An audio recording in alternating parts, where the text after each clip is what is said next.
महिलांना तिथे पाठवणे म्हणजे एवढी भयानक गोष्ट आहे की राज्य महिला आयोगाकडे आलेल्या पीडिता जेव्हा त्यांचं समुपदेशन होतं त्यावेळेला ते समुपदेशन होत असताना तुम्ही तुमच्या पत्रिकेतले ग्रह चेक करून बघा, असे असे बाबा आहेत, असा करून ते प्रकरण वर्ग केलं जात होतं की रुपाली चाकणकर यांना तातडीने अटक झाली पाहिजे। आम्ही आता पोलीस आयुक्त श्री कर्णिकजी यांना भेटलो, त्यांच्याशी बोललो।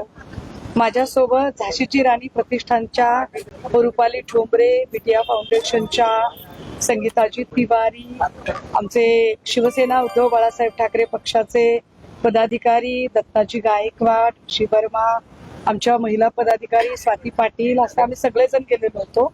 त्यांच्याशी बोललो। मात्र अडचण अशी आहे की त्यांनी फक्त पहिला FIR लिहून घेतलेला आहे, मात्र SIT FIRच्या 3 दिवस आधीच फॉर्म झालेली होती। त्यामुळे त्यांचं असं म्हणणं आहे की त्यांनी त्यांच्याकडे असणारं जे काही डॉक्युमेंटेशन आहे ते डॉक्युमेंटेशन SIT कडे वर्ग केलेलं आहे आणि IO सुद्धा तिकडे केलेले आहेत सूर्यवंशीची।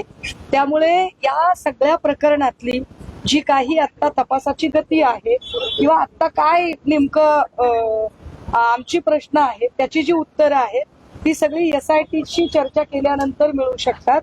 त्यामुळे आता कदाचित मी आपल्याला इतकं काही ठोस सांगू शकणार नाही।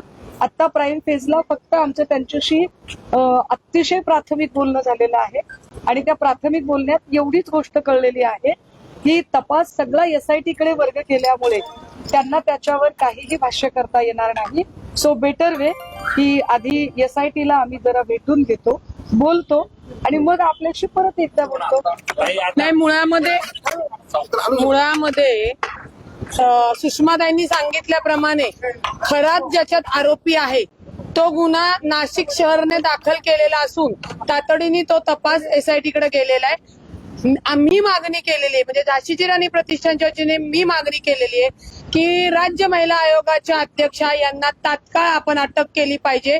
त्यांचा सातत्याने शिर्डीमध्ये आणि आर्वीमध्ये जो काही खरात आणि त्या इतरांवर गुन्हा दाखल केला तो गुन्हा दाखल करण्यासाठीची पुष्टी किंवा तो गुन्हा दाखल करण्याचा दबाव रुपाली चाकणकर ज्या माजी राज्य महिला आयोग अध्यक्ष त्यांनी केला होता। त्याच्यानंतर त्यांचा या शहर पोलिसांनी जो गुन्हा दाखल केलाय त्याच्यामध्ये सातत्याने आपल्याला दिसतंय की महिलांना तिथे पाठवणे म्हणजे एवढी भयानक गोष्ट आहे की राज्य महिला आयोगाकडे आलेल्या पीडिता जेव्हा त्यांचं समुपदेशन होतं त्यावेळेला ते समुपदेशन होत असताना तुम्ही तुमच्या पत्रिकेतले ग्रह चेक करून बघा, असे असे बाबा आहेत, असा करून ते प्रकरण वर्ग केलं जात होतं।